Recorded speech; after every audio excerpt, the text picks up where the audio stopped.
watching Living on the Cheap and trying to figure out. Today we're going to talk about spring break ideas to do with young teenagers. I have a 13-year-old, so this is kind of more for that kind of age group. So I'd say maybe 10 to 14. I don't know, I'm guessing. It depends on your personal, or on your child's personal identity, I guess. Anyway, so we're going to get right into it. Local hikes. I love doing this. The weather here is awesome.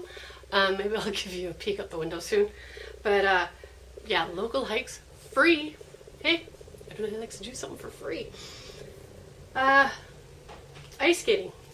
Depends where you live. If you live out on the east coast of Canada or central Canada, I believe you could still skate in your backyard. I've never seen that in my life. But anyways, we would be doing it at an ice skate rink. Indoors. Undercover. And you have to pay for it. But hey, another idea. Swimming at the local pool. We have a lot of local pools here, outdoors and indoors. The outdoors are not open yet, but the indoor ones are. And they usually have lots of special rates for kids and families during spring break. Flying a kite at the beach. I love doing this in the spring because usually it's windy. Well, in the summer it's good too. It's windy enough. In the spring there's not a ton of people at the beach like there are in the summer. So there's no danger of tripping on people sunbathing. Gardening or yard cleanup. We typically do this every year in the spring during spring break because that's when the weather starts getting good for us. Going to the library. The library is an excellent resource. There's lots going on at the library. They always have events going on daily for different age groups, and I believe weekly they even have mom and tot groups, so if you have much younger kids you can go there too. But I say totally check out your library and see what they have. Also, usually most libraries will have an area where they'll have information about things going on in the community. Volunteering, period. Volunteering is important. We're thinking about maybe going to an animal shelter, but if you can find other places that will take young kids, usually a parent has to go with them, even under the ages of 17 or 16, I can't remember. Learning a new skill. Now, I personally like this one a lot.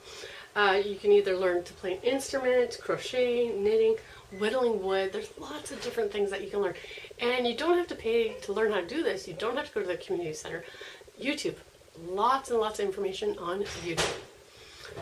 Spending time with grandparents. Now this one's important. If you have grandparents that live nearby or close enough that you can take them there, maybe they can spend a night or two.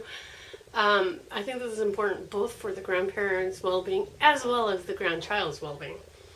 Walking tour of your town center. Now this one's really interesting. A lot of people don't realize, but a lot of towns will have on their website walking tours, and it'll tell you different areas you may not have realized was important or why it was important. So I find walking tours are awesome, just absolutely awesome. Movies.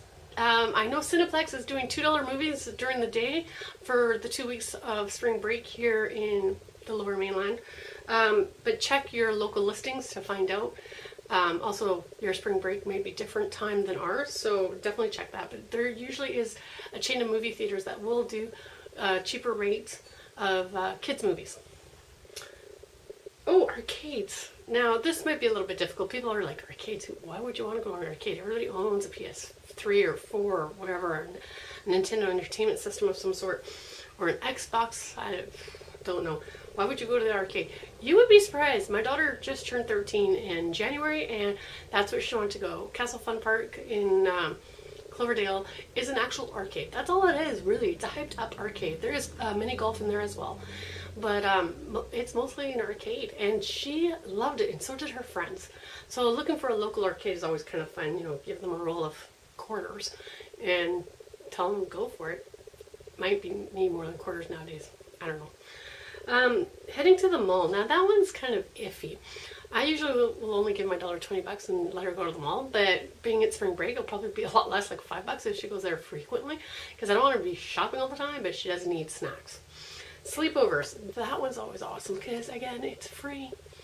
So something to think about. If you have any ideas what to do with a teenager during spring break, please list them down below because I could use all the extra ideas, and I'm sure other parents out there can too. So please, let's just share the wealth of knowledge. We'll talk to you soon. Bye. Don't forget that you can subscribe right here by hitting on that little piggy. And also, YouTube will select this video just for you to watch.